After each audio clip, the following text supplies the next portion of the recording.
Good evening, everyone. Happy Hanukkah. I'll try to mix a little bit between Hanukkah and the Parashat that we just had. And also, I want to make an announcement. Baruch Hashem, after a long delay, of at least 4 months delay, I came out with the version of Torah and Science in Russian. Which means, which means there's 4 hours now that they mute my voice and put as professional Russian speaker, because I came to the conclusion that many Russian speakers don't read Russians. Just to speak the language is one thing, to read and write is another thing, even though it makes it a lot more expensive to do such thing, a 4 hours film with a professional person and putting new music, because you have to work a lot actually to recreate the film. So it's ready. The first one I brought here today, Mizrachi, Hashem, as soon as money will come in, we'll be able to make a few thousands of them, I hope. And so everyone should know that we have these options now, because over the years I had so many requests for it. Maybe more than 1,000 times I was asked in the last 3 years if we have something in Russian speaking, not only reading. So now we do. And also, for those listeners in Israel, now we have an option to order my CDs in Israel for cost price, just like it is, and save the shipping. Shipping of boxes from here to Israel, it's very expensive. It actually doubled the prices of the CD, the shipping. CDs are very inexpensive. $1 for 30 hours of lectures. I can't beat such price, it's a cost price, but once you have to ship it overseas, then it can be $50 or $80 extra just on the shipping. So now we'll be able to save this. So everyone who goes into the website, you see on the front page on the right side, there's a contact number to order CDs in Israel. In Hebrew, in English, all the CDs that we have here, we can order over there. Emailed? Can you use email, internet to send the CD? We can use what? Email? Email. He uses internet. No, well, everything is offered on the website free of charge for iPhones, but the problem is you have to transfer an hour and a half in the email. It may take you all night to transfer one lecture, and it's not so simple. So everyone should know that we have these options. Also, we uploaded to the website for the first time, 2 months after the films came out, the Torah and the Life After Death in English, the DVD that I made 2 months ago, and the Hebrew version also. So now we have a few new films that is possible, of course, for free on the website.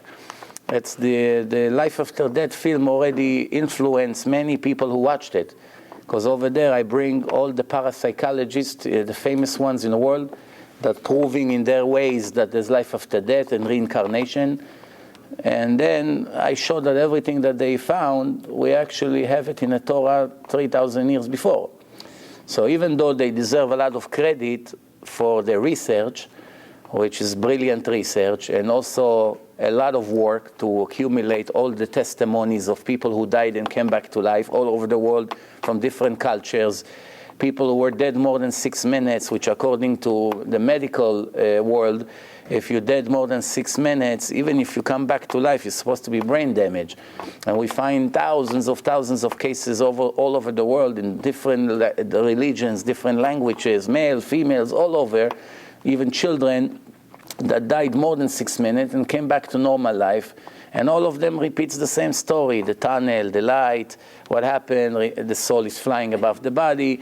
So all the research, of course, I show everything in the end is inside the Torah, Baruch Hashem. That's why this film is very, very successful. That's the announcements for today. Next week I won't be here, and I'm going to be in California. But the following Monday, Vayeshev Hashem, I do. Like I said, always follow my schedule on events on the website to save yourself an unnecessary trip. We are in Hanukkah. Every year I ask the same questions. Nobody really comes with an answer.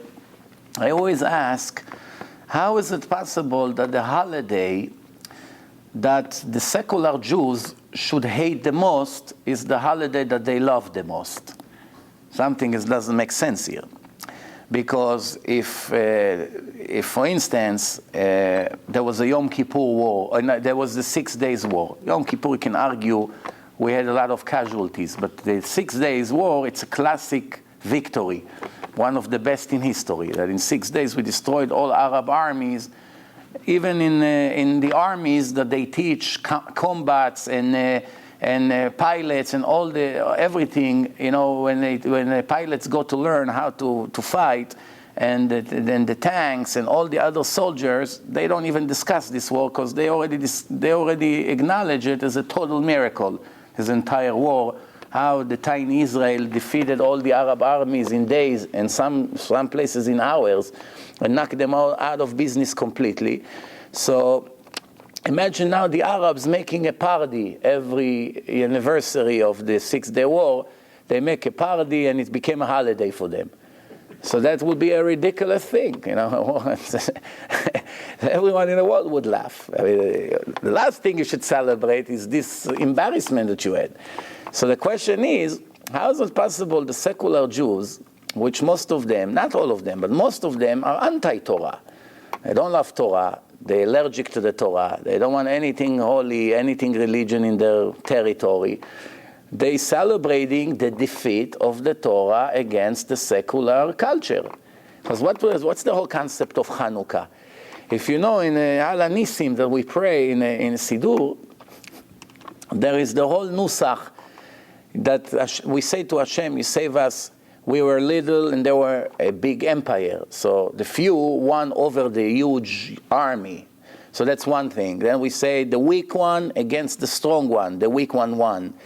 The righteous one against the wicked one. We describe the entire war. So basically the whole gratitude to Hashem is for the victory in a war. There's not one word about the oil miracle. Nothing is mentioned in the Nosach of Al Nisim. No, we don't even acknowledge it. That the whole Hanukkah is 8 days thanks to the oil that was found, and a little barrel of oil which was supposed to last for 1 day ended up less for 8 days. So everywhere you go, every school, every elementary school, even in yeshivas, you ask the little children, what's the miracle of Hanukkah? First answer, everyone will answer, is the pach shemen, the oil. The oil was supposed to be for 1 day in a menorah, and it lasts for 8 days. That's really what it's all about. That's why Hanukkah is 8 days. If it would be 6 days, then it wouldn't be good, because by the time it takes to make new oil, it's 8 days. Whole idea was that you need minimum 8 days. If it would be only 6 days, okay, so you have 6 days, then you have 2 days that the menorah would not be lit. So the miracle is worthless, basically, because the idea is never to cancel the candle lighting of Bet HaMikdash even for 1 hour. And now, since it was almost enough, it's like you almost made the flight. You had a lot of miracles. You made it to the airport, in the last minute they closed the plane and you couldn't get on. So all the miracles that happened to you are worthless. Same thing over here. If the oil, instead of 1 day, would last for 6 days, which is an amazing physical miracle, that an oil that's supposed to be 24 hours ended up 6 days. It's a great miracle. It's a wonder, but it's worthless. It's a miracle that does no good. What's the point? So the idea here that we needed it 8 days, but really, this is really incorrect, because let me discover to you a secret that most people are not aware of. The oil is really not the main miracle of Hanukkah, if you can even call it a miracle. Why? Because there is a rule that tum'ah utra betzibur. You have a rule, if there's nothing kosher to get, nothing pure to get, and the entire public depend on something, then it's tum'ah. The impurity is allowed when it comes to everyone combined. So therefore, really, they could have used the impure oil. The Greeks, they opened the barrels. The barrel has seal, like the wine. When you buy kosher wine, it's only kosher if it's sealed. If it's the most kosher wine and the guy opened it, that's it. It's worthless. You cannot use it for kiddush. As long as it's sealed, it stays kosher. Once it's open, you can take the risk. That's it. So the idea here is the same thing with the oil. This is oil that is used for the menorah and Bet HaMikdash. Once the Greeks shaked it and they opened it, that's it. It's all impure. But since there was no other oil, they could have used it for the menorah. And everything would work as usual. They cleaned Bet HaMikdash for the damage that they made. And the menorah would survive as usual. And that's it. So that's really not the main miracle. That's why it's not even mentioned in the prayer. Don't mention the Pach Shemen. The whole idea was that there's an empire of Greeks who wants to make a spiritual revolution in the world, which means they come to the Jews. It's not like in Purim that Haman wants to destroy all the Jews, male, female, old people, young people, religious, not religious, everyone, like Hitler. We have to kill everyone who has anything Jewish in him. That was the decree of Purim in Persia, which later expanded to 127 countries that the empire of the Persian were in charge of. But really, that was already sealed and signed and with the permission of the king. I said in my lecture yesterday in Brooklyn, which I did not record. There was no condition to record. It was packed with people, and there was no way to put the camera. So I said yesterday, really technically, if Haman would live today, there was not enough time to save the Jews. Because today, with the media, with Facebook, with the internet, with emails, once Haman wanted to execute his decree, it would happen in a day or two. He wouldn't need such a long preparation for the Holocaust to start. Over there was no telephone, no internet, no Facebook. In order for you to spread the rumor in 127 countries that every Jew, you're allowed to kill him and you won't be brought to justice, this is something that takes months until everyone would realize it. You have to send letters, they go with horses, and they serve the note, and then the governor of the place tell his advisor, and they tell to the cities. It's a whole thing. Today, you click a few buttons, 5 minutes later, the whole world knows. A new decree in the United Nations, now you can kill all Jews. And not only you don't get punished, you get a prize for it. And then 2 days later, the whole world, we couldn't go on the street. No one would be able to walk. So, since it took time, then the rest is history. Everything turned around. But the decree, remember, was to destroy the bodies.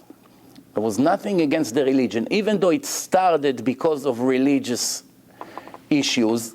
As Haman came to Achashverosh, if you read in the Megillah, what did he say to him? There's a strange nation who dress different than us, speaks a different language than us. Their religion is different than us. If you will agree, I will give you lots of money, give me permission to destroy them. That's really the dialogue between Haman and Achashverosh. So the idea that he came, first of all, that's very interesting because this is a proof that all the Jews of Persia were all religious. Because if it would happen today in the United States, imagine someone come to Barack Obama and say, "Dear President, there's a strange nation. They all dress different than us. They all speak a different language than us. They have different this, different that. And we have to get rid of them. We have to exterminate them." So Obama would say, which nation are you talking about? Say the Jews. So Obama would say, what are you talking about? Half of my staff are Jews. What's the difference between me and this guy, Michael, and this guy, Harry? They're all like me. They eat pork with me. They celebrate Christmas with me. We drive on the Sabbath together. We smoke sometimes together. Everything is as usual. I don't get this is the freedom of the United States. What is the difference between me and all these Jewish lawyers and doctors? The opposite. Some of them are even more intelligent than me. He wouldn't have a point. How he would present the Jews that they're all strange and different. So then, unfortunately, the Jews are more goyim than Jews. The majority of them. In the United States, for every 10 Jews that you have, maybe 1 or 2 is connected to Judaism, and all the others is 100% pure goyim. Pure goyim. Or even celebrate goyim holiday and intermarriage and all the other problems. So you couldn't describe them as strange. But in Persia, all Jews were religious because he described it to Achashverosh. They're all like this. They're all like that. But in the Greeks' culture, it wasn't anything to kill the Jews. The opposite. We'll promote you, we'll give you benefits, we'll give you social security, we'll give you everything you want. Just right on the horn of your ox, you have no share in the God of Israel. That's like today. If today they were the empire of the Greeks, so it would be a little bit different style. They would write every Jew that wants to survive and wants promotion and wants food stamps and wants to sit in the Senate, in the Congress, has to put a sticker on his car, divineinformation.com, ticket for eternal life. No, the opposite. We have no share, God forbid, in the God of Israel. That's all. So now a policeman pull you over, "Excuse me, Mr. Jew, Show me your papers. He goes to the back of the car. I don't see your sticker. All right, take him and kill him. But if you have the sticker, oh, they bring the media, take pictures with you. You join the government. That's what it was. If you know a little bit history, read in a history book how they describe the revolution of the Greeks. The Greeks came and they said that, there's 3 different ideologies when it comes to free choice. This is where it starts. According to the Torah, even though God knows the future, every person chooses what to do. Because the Torah says in few different places, I'm giving you the life and the good, the death and the bad, and you should choose the good. Which means I can choose the good, I can choose the bad. The entire concept of Judaism is reward and punishment. Reward and punishment belongs only where a person chooses what to do good or what to do bad. If a person is a robot, the concept of reward and punishment doesn't exist anymore. It can only exist when a person is responsible for what he chose to do. You wanted to hit someone, you're subject to a punishment. You wanted to help him, you're subject to a reward. Very simple. The Arabs, the Muslims, they had a conflict. They say it cannot be that since God knows the future, we choose what to do. Because God already knew the future. It's not only an Arab conflict, it's a conflict of every Jew as well. Maimonides, the Rambam, he writes that the answer to this question is wider than the ocean, to understand the concept of it. I have a whole lecture, I don't have time now to start going to it. I have a whole lecture about it, free choice, bchira chofshit, in Hebrew, in English. If you listen to it, it will give you more idea how it works. But with the text of the Torah, we shouldn't argue, because the Torah comes and say clearly, and you should choose. Also, the Torah has a lot of warnings. You should not kill. You should not violate Shabbat. You should not. And some of them are subject to executions, which means it's clear from the Torah that we choose what to do. That's why God is punishing or rewarding us. So it's very simple. Also, He sent us prophets throughout the generation to warn us to become more righteous. If He knew that we are robots and He created us and we don't choose what to do, why does He wasting His time sending us prophets, to giving us lectures? What's the whole point of? We don't choose what to do. The prophet can speak until tomorrow. Anyway, we can't choose. So what's the point? Just the idea of giving us Torah, that's already an indication that we are subject to free choice, to choose what we do. Because you don't give Torah to robots. You don't give instruction to a robot that you're moving him with a remote control that it's in your hand. Imagine I have a remote control and I move the robot and he falls from the stairs and then I come and I smack him. I say, you fool, why did you fall now? I'm moving him and then I'm giving him instruction not to fall. It doesn't make sense, right? So that's, the Torah says, you should choose in few different times. So it leaves no doubt that there is a free choice. It's hard to understand if God knows the future, how do we choose exactly? The answer to it, just to give you a drop of the answer, is that God is different than us. We are material and He's 100% pure spiritual. Spirituality and materialism is 2 different things. Time exists only where material exists. As Albert Einstein say, and the Ramban say that 700 years before him, time only exists where there is material. If there's no material, you cannot measure time like we're measuring in our place. So time, it's something, it's in relation to material, to speed, to things that is connects to material. Once there's no material, then there's no way to measure time. Since God is not material, so He has this ability to travel in time because He's above time. We have no way to understand what does it mean He's not subject to time. That's why His name is Yud, Hey, Vav, and Hey, which in Hebrew means Hayah, Hoveh, V'yeh, past, present, and future, to show you that He's really not subject to time. So in the second that He created the world, for Him, that second, it was already the end of the world. Even though we would live the 6,000 years that this world is here, but for Him, it's actually ended in the same second that it started, which we have no understanding. We don't understand. So just because our computer is unable to understand a language, right, doesn't mean this language doesn't exist. So we have a limitation of understanding the entire concept of a free choice. But the Arabs, they did not get the Torah from God, so they had to make their own rules. And when they came to this dilemma, they decided that since God knows the future. We cannot argue with what the Torah say. So then, therefore, everything is min Allah. That's what they always say. It's min Allah. God wanted, that's it. It had to be. Whatever have to be. Which means we don't choose. The only problem here, there's a serious conflict here. If you come and declare in your religion, in the foundation of your religion, that everything is min Allah, everything is from God, which means we do not choose, He chooses for us what's going to happen. Why half of Islam is punishments and some of them are severe punishments? Based on the concept that they established, there's no room for punishments. That's a very serious contradiction. It's one thing, you say there's no free choice, then you have to cancel all reward and punishment. If you say there's a free choice, then punishments and reward are in effect. But you cannot separate between one and the other. It's ha beha talia. One depends on the other. You understand? Okay. Then the Greeks. Now we're going into our Greeks, which we are in Hanukkah. Let's explain the Greeks. The Greeks, they also have this dilemma. So the Greeks see that a person, if God knows the future, a person cannot choose. Same dilemma that the Arabs have. So the Greek comes with the conclusion that God does not know the future. God does not know the future. It cannot be that He knows the future. So we are choosing, the Greek says, we are choosing what to do. We're different than the animals. But we're only able to choose because God does not know the future. That's the Greek concept.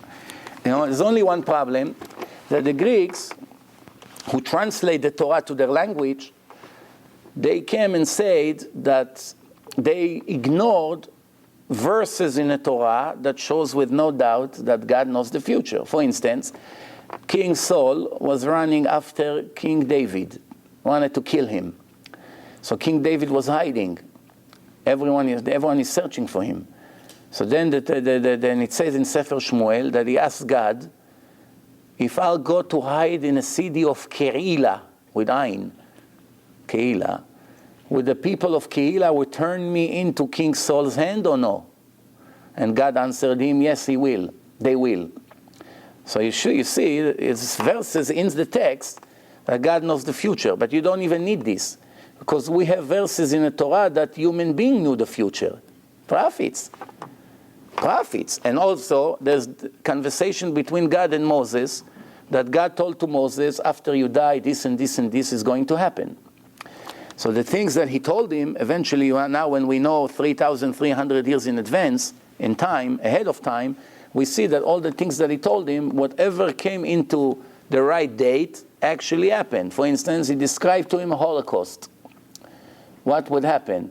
That this nation will go and rebel against me, and they will be disrespectful and ungrateful to me, and I will be very angry at them, and I'll send the Gentiles after them, and they'll destroy them, and all these things. And inside this chapter that describes a tragedy, the word Holocaust appears in equal skip of 49. HaShoah, in that page, if you know in my Torah and Science film I showed it, in that verse, obviously to say that it's an accidental, coincidental thing, it's up to you if you want to decide that it's coincidence. For me, it's clear that it's not.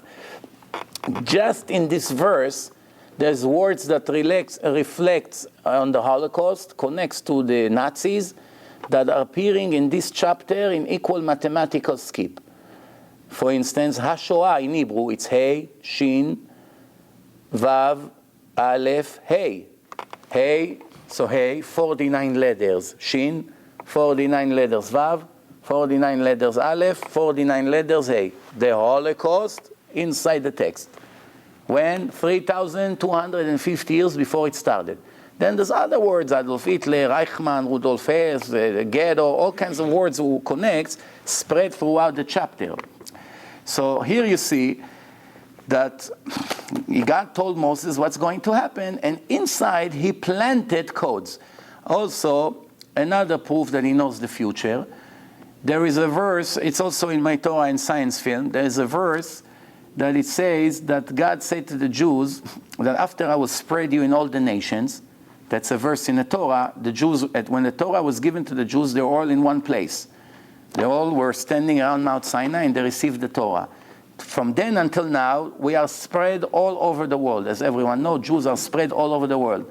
One verse in the Torah, two verses, one next to the other, are both prophecies. One say, I love you because you are less than all the nations. We should have been 5 billion Jews today, statistically, because we started in the same generation like the Chinese people. In a chapter of Noah, we are the descendants of Sem, and Sem was the uncle of the Chinese, the Sini. So the Chinese are close to 2 billion or 1.5 billion, and they have restriction on birth. And we, with no restriction on birth, it's a mitzvah to multiply, to have many children, should have been 4 or 5 billion Jews. But in reality, we are only 13.2 million Jews, which is against all odds. How can it be? That's the number of Jews in the entire world. And the Torah says, Ki atem me'at mikol ha'amim. You're going to be less than all the nations. And also it says, I will spread you in the entire world. And you will never have a rest in the countries that you're going to live there. Because the goyim there will never give you a rest, and you'll never have a peace of mind. This is a prophecy. Now imagine that all the Jews would be like the Chinese, 5,000 years in the same country. No, nobody's moving. Then you come to the Torah and say, what's happening here? The Torah says one movie, and in reality it's a totally different movie. So in this verse, that it says, in the nations that you're going to live there, you're going to worship the God of the wood and the God of the stone. Man-made God, Maaseh Yedei Adam, gods that were made by people. In this verse, there are two words that are hidden in equal mathematical skip. One is Yeshu, Yud, Shin, Vav, JC, and one is Mecca. Both words are in this verse in equal skip of 49. Now let's think together. The Torah has thousands of verses, 304,805 letters. From 305,000 letters almost, there is about 50 or 60 letters in these verses. How much is 50 or 60 from 305,000 statistically? Less than 1.1% or something, right? What are the odds that two words that symbolize Christianity and Islam the most will be hidden in a verse that speak about fake religions that will come in the future and the Jews will follow it? What's the odds statistically? From all the thousands of verses in the Torah that speak about different topics and different subjects, the two words, Yeshu and Mecca, appear in equal mathematical skip. They are planted in the text in 49, Mem, 49 letters Chaf, 49 letters Hey, Yud, 49 letters Shin, 49 letters Vav, in this verse only. For me, I don't need any other proof that the Torah is divine. That's enough for me. I don't need more than that. Some people want another 1,000 proofs. For me, it's more than enough, because I know that the odds that something like this would happen by itself, it's very, very close to zero. Now, you come and say, well, statistically, it's still possible that it's coincidence. It's 1 to 5,000 verses, or 1 to 6,000 verses. So the chance that it will happen accidentally, it's 0.01%, whatever the numbers are. I can't calculate right now. But it's an existing possibility. So if that's what you want to base your life on the 0.01% chance, I prefer to go with the 99.9%. You go your way, I go my way, and we see in the end who was right. On top of it, I can show you thousands of things like this, just when it comes to the codes alone and all the other things. So there's many verses that God knows the future, but the Greeks had problems, because if God knows the future, we cannot choose. But we see that we choose. I decide to go left, I decide to go right, I decide what to say, what not to say. I'm not a monkey. I look like a monkey, but I'm not a monkey. I'm different, so they got the point. The Greeks were not stupid people, in case you didn't know. They were very intellectual people in geometry, in math, in physics, in many, many things. When it came to spirituality, they had many conflicts which brought them to their own conclusions in certain things. Some of the things they say, they're right. Also, some of the things Even the Chazal, the sages, our rabbis, they were holding highly of the Greeks. In some places in the Talmud, there were arguments between the chief rabbis of Israel to the chief scholars of Greece. And the Gemara say in few places, the Gemara is very objective, the Gemara say in few places, the Greeks won the argument. The Gemara does not deny it. The Gemara say, and the rabbis admitted to the Greeks that they were right.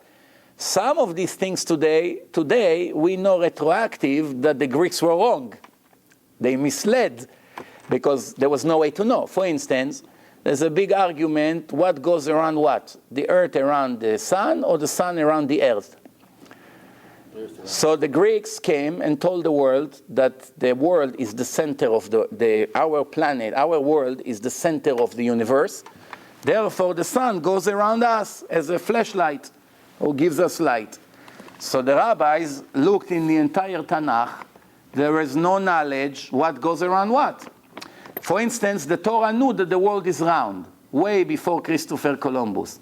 Because there's a verse in the prophet Yeshayahu 2,600 years ago, Hayoshev al chug haaretz veyoshvea kechagavim.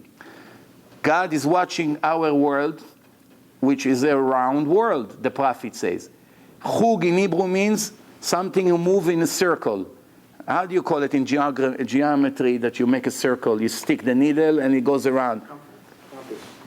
Yeah. Hard word. How do you say what? The mechoga, that you make a circle. You stick the needle and it goes around and it makes a beautiful circle. Circumference. So that's what it means in Hebrew, mechoga. Chug means something that moves in a circle, equal circle. So the prophet's speaking about a circle. So only 500 years ago, the arguments if the world is flat, round, ended basically. No one knew for sure. But in a prophet, it says clearly that the world is round. And some other things it say over there. But, so the Greeks claim that the sun goes around the world, and the scholar, the Talmidei Chachamim, the rabbis, admitted to them, because there was no knowledge in the Torah. What the Torah said, we would never listen to the Greeks. The Greeks were the scientists of the generations. So if it's not in the Torah, just like today some doctors who are expert in their field, they know how to treat certain sicknesses. This sickness is not mentioned in the Torah or in the Jewish books because it's supposedly a new disease that came out in the last 30, 40 years. So who would we listen to? If I'm the chief rabbi of the world and one Jew come to me and say to me, I have this XYZ sickness. So I will have to go to the world specialist that the whole world acknowledge him as the best doctor in the field, or the top 5, or the top 10, read everything they wrote, learn the subject, and that's how I would know what to answer my Jewish followers who come to ask me an advice about the sickness that they have. I would not be able to just dream and come and say, oh, I saw a vision that you have to do this and this and that. That would be misleading the public. I would have to use their experience and research to give them the right answer. Now, what would happen if 10 years later, another doctor would come and prove all of them wrong? Prove, scientifically. Is that make me wrong, or it makes them wrong? Whose fault it is that I gave my followers the wrong advice? My fault or their fault? Their fault. Their fault, right? So if the Greeks came and told the world after all their life they invested in research, stars, moon, all these things, and they come and they say the sun goes around the earth, and in the end today we find with the NASA's help and the telescope and what we see that is the other way around, that the earth goes around the sun, that's not a mistake in the Talmud. Because and even the Rambam said that they copy it from the Greeks. So some of the knowledge came from them. However, that's why I never use anything that was copied from the Greeks in any of my proofs in my films. Why? Even if today it's still considered a scientific fact, I don't trust it. Why? Because it's human knowledge. I don't want to rely on human knowledge. I only rely on divine knowledge, divine, which means that it's in a Mishnah, which means it's in a Torah, which means it's in a prophets. Then I know if it came from what we receive in Mount Sinai and the words of the prophets, I can rely on it. Why? It's 100% divine. But if people investigated and they came with this conclusion, same thing in Torah. I don't want people to get the wrong impression. It's a lot of ignorance in this field. You can be a very holy rabbi and you can learn something and write chidush on your own. There's no guarantee that you're right. For instance, in this generation, there are thousands of all kinds of beautiful books that rabbis in our generation wrote about the Chumash. We have to understand that any rabbi in this generation, no matter how great he is, no matter how brilliant he is, no matter how holy he is, doesn't have the skills of Rashi or Rambam or Ramban or Ibn Ezra, which lived 800 years ago. He cannot even be 1% of them. So obviously, if I have to choose who to listen to Rashi or some rabbi that says something new today, who would I listen to? Why do I say it? Let me explain to you something. When you read what Rashi wrote, after a day or two or maximum a week, you know that Rashi was above human, which means his total knowledge in Judaism was absolute knowledge. It's impossible to know 24 books. The Tanakh, the Bible, the Tanakh is very, very thick. It's 24 books. Tens of thousands of verses, hundreds of thousands of words, maybe 1 million letters. For a human being, without computer, without electric, without light, without even a pen, just a feather, to sit in the old days of 900 years ago in France, you see by reading Rashi that he knew every word of the entire 24 books by heart. Everything, all verse, total knowledge. But not only the Tanakh, he had total control of the entire Talmud. But not only the Babylonian Talmud, which is like 2,800 pages, very, very complicated issues and subjects. Also the Jerusalem Talmud. Also all the Halacha. Also all the Midrashim. Total, you take 500 rabbis today, the top 500 in the world, combine their knowledge will not be equal to Rashi alone. So when Rashi says something, and even Rashi, which was a very honest human being, as you can understand, a very righteous person, wrote in few places, and this one, I do not know what it means. This word, I do not know what God meant. This one, I do not understand what the Mishnah meant. This one, I don't understand the opinion of this rabbi. I don't know what this extra word came here. What does it teach us? A few times, right, Rabbi? It came a few times. Rashi said, "Velo yadati mai." Actually, in the last parasha, I saw it in one of the explanations. He wrote over there, and I have no idea what this means. And I said once, for the clever people among us, that if you see only a very honest person, you see he's afraid of God, he's afraid never to be a liar, chas v'shalom, never to say a lie from his mouth. And all his life devoted his life to the Torah and put all his efforts in Torah and writing and commentating and explaining. So if he wrote to you in 20 or 40 different places, I do not know what it means. That means every other place he knew 100% what it means. Because when he wasn't sure, he wrote, I'm not sure what it means, or I do not know what it means. You understand? I'm not sitting here and guessing what it's supposed to be. No.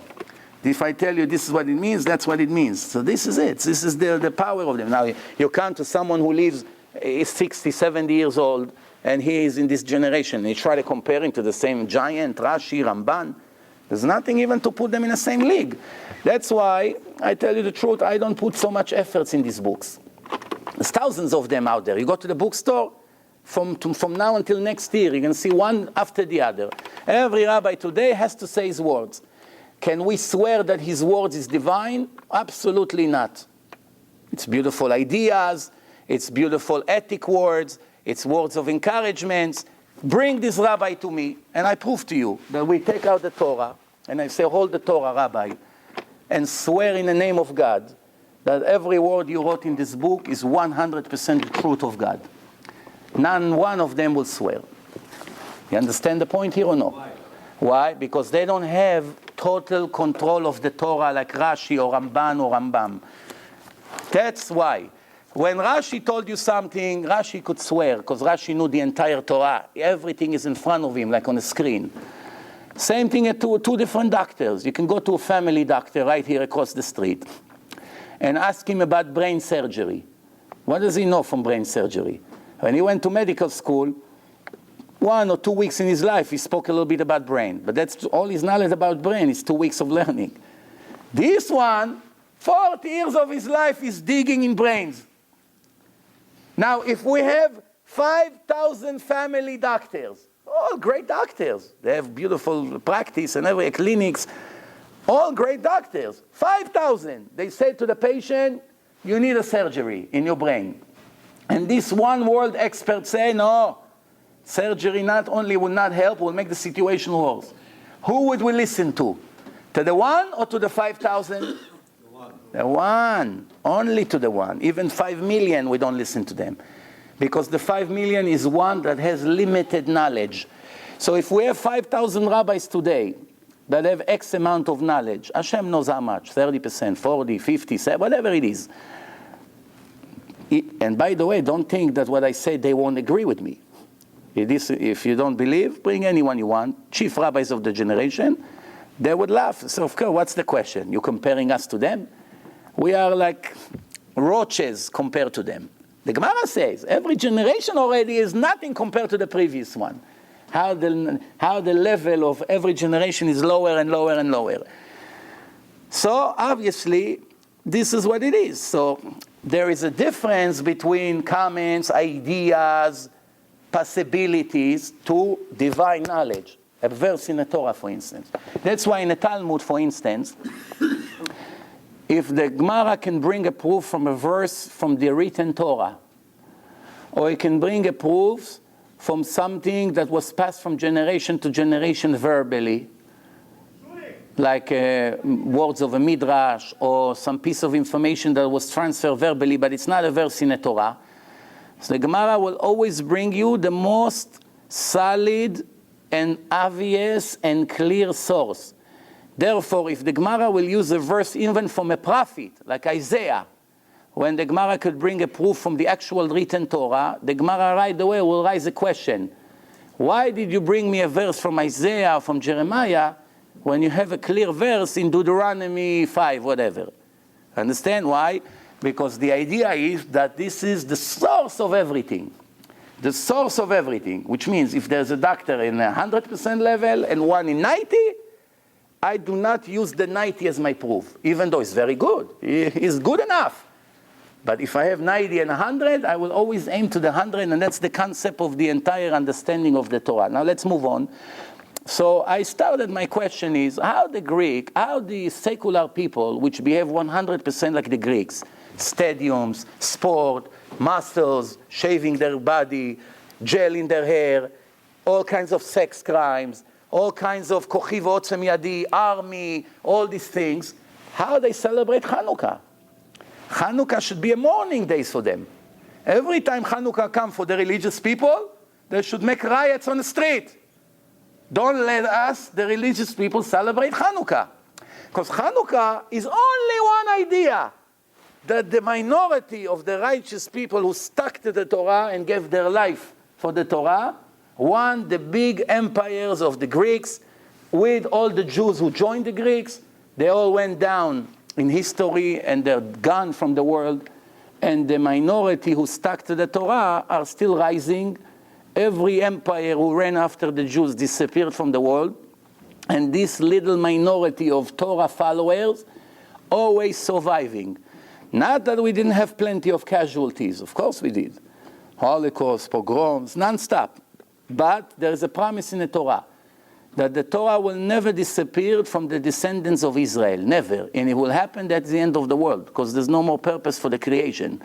That's why God protected the Torah that will always remain in the hands of the Jewish people. Always. Even 10 people in the world will have the Torah. Everyone would lose it. The promise is still in effect. If no one would know the Torah, that's it. You wouldn't know the Torah. Also, let me give you another example. You see, if you go now to Saudi Arabia, or to Iran, or to Kuwait, or to Israel, or to Iraq, every country you go, you pick up a Quran from the shelf, it's a different Quran. Why? Many, many copies, many, many errors. The New Testament, more than 200,000 different copies, different versions. 200,000 different versions. Now you go to Russia, You go out to the Torah, same Torah. You come here, same Torah. You go to everywhere you go in the world, same Torah. Now remember, the Torah is double and triple in the time. Nobody ran after Christians to destroy their New Testament. They had the freedom of practice. Same thing the Muslim. Who dare to mess with them? You tell them what to write in the Quran? Let's see you trying to do that. Nobody ran after the Quran to destroy it. No one genocided them. No one put them in gas chambers. No one made any laws that Muslim cannot learn Quran or Christianity. Right? But everyone was after the Jews. That's no argument about it. Throughout the entire world, in the entire generation, every empire and every nation and everyone was after the Jews. Do not practice your religion among us. Not only among us, even if you are in this Jerusalem of yours, we will come from one side of the world to destroy your temple. Why? Because when you practice your religion, it bothers us. It's a pain in the neck. We cannot sleep well in Italy, in Rome, or in Babylon, when you are in your mountain over there in Jerusalem, practicing and doing what you do in your holy temple. We cannot let it happen. That's why Alexander Mokdon came to Yerushalayim, and all the other one, and Titus, and Nebuchadnezzar. What do you have to do with us? Remember, it wasn't like today you see it in the media, so it's bothering you. For instance, if I sit here and I see what happened in Iran now, it bothers me. Why it bothers me? Because it's in front of my eyes. But if we lived in a primitive world that there's no media, my entire 78 years that I can be here, I would not know what's happening there. So who cares? It's not bothering me. Why they care from Iraq to come to Israel to destroy? Because this first religion, who was given in front of millions of witnesses, prove all the other one is fake. The original is still around, all the fakers are dying. What's the solution? Let's get rid of the original one. There we have a chance to claim that we have the truth. But as long as they are here, it's like comparing a person to a monkey. Looks a little bit alike, some more, some less, but that's it. That's a monkey, everybody understands. One of the things the Greeks went crazy about is that in Bet HaMikdash there was a fence that made from wood. That's what King David wrote in Tehillim. הנה המלכים נועדו יחדיו. They came to Jerusalem and they saw a pillar of smoke is coming from the altar, the sacrifices that they were doing inside Bet HaMikdash, but the Goyim were not allowed in. They were only allowed up to this gate, this fence, and there was a sign, up to here, Jews, up to here Goyim can come. From here on, the Goyim cannot cross this line. When the Greeks saw it, they went crazy. They said, what? What's the difference between you and us? We have the same eyes, same nose, same hands, everything same. We know math better than you. We know physics, we know geometry. We're stronger physically. What exactly makes you better than us? That's what drove them crazy to come and destroy the Bet HaMikdash. And that's how it all started. And we're looking into our previous sources in history. That's one of the reasons that they went crazy. Also, they invented the concept of many gods. The god of fire, the god of water, the god of this, the god of that, many different gods. Even though the Torah says so many times, I'm the only God. There's no other God but me. So the conclusion is, of course we can talk about it until next week. The conclusion is that if you are a secular Jew, and you deny that the Torah is divine, you have no permission to celebrate Hanukkah. No permission. It's called hypocrisy. Excuse my language, you are a hypocrite person. You cannot come, be an Arab, and celebrate the 6-day war. You have no right to celebrate the 6-day war. We destroyed you in that war. You want to celebrate other wars? Fine. We can argue about it. 6 days war, there's no argument. If you celebrate the 6-day war, probably you're Israeli that grew a mustache. You want to pretend you're an Ahmed. No, you cannot do it. You cannot be Mechalel Shabbat. You cannot make fun of the Torah. You cannot make fun of the Gemara. You cannot make fun of all the laws of the Torah. And you cannot behave like a goy all day, gym and this and eating whatever you want and making all the sins in the world against the Torah. And then comes and say, bless you, God. אשר קידשנו להדליק נר של חנוכה. That cannot be. Same thing, that a violator of Shabbat have no permission to light Shabbos candle. He can only light Shabbos candle if he has in mind eventually to keep Shabbos. But if he doesn't want to keep Shabbos, what's the point of coming in the beginning of Shabbat, holding a candle and say, Asher קידשנו מצוותיו וציוונו להדליק נר של Shabbat.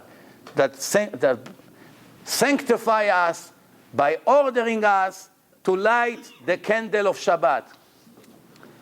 And what, a minute later, he light a cigarette in Shabbat, or do whatever he does, or drive his car. What's the point? Better you don't make declarations. If you come to court and stand in front of the judge in the Supreme Court of the United States, and the Supreme Court has a law, and you are against this law, you want to destroy the law, you cannot stand in the eyes of the judge and tell him how great he is, and how great is the Constitution, and how you believe in it, and how you respect it, and a minute later he spit in the face of the judge. Because if a person that is standing next to you have the same ideology like you, but he did not make any declaration, he spit in the face of the judge without prior declaration, and you made a beautiful declaration how much you respect the law and the judge, and then you spit in his face, who's going to get a bigger punishment? Who? The one who stands in front of the judge and tell him how he respects the law and how he loves the judge and the Constitution, and then he spit in his face? Or the one who stood over there and didn't say anything? Who would get a bigger punishment? The one who makes the declaration. He will get an extra punishment for his chutzpah, from being a hypocrite. The other one, at least you know what you're getting. He never told you he likes you, and therefore, so we get the idea. If you're starting to become Shomer Shabbat slowly, few weeks, maybe even few months, so every Shabbat you do a little better and you light, but you still violate Shabbat, at least you're on the road for correction. You got on a train. Okay, now we understand. If no plans to change, what's the point of lighting candle? It's like saying, I'm accepting the holiness of Shabbat, and a minute later does everything the opposite of what the laws of Shabbat says. There's no place for it. That's called tzviut, being a hypocrite. So, conclusion, in Hanukkah, it's the darkness, the spiritual darkness, and the spiritual light. And the idea was that the light, even though it was the minority, most people lived in a total darkness. The light, the minority won with the help of Hashem, and that's why we have a Hanukkah. Remember, not because of the Pach Hashemen. That's an extra miracle, but for that they will not make such an important miracle, and it becomes a holiday for generations. The main thing was because of the Torah survived all the people who were against it. Even though we were a very, very small minority, we survived and they disappeared. That's the symbol of Hanukkah. Now I want to say a few words about the parasha. Very interesting, some of the things that we read in the parasha.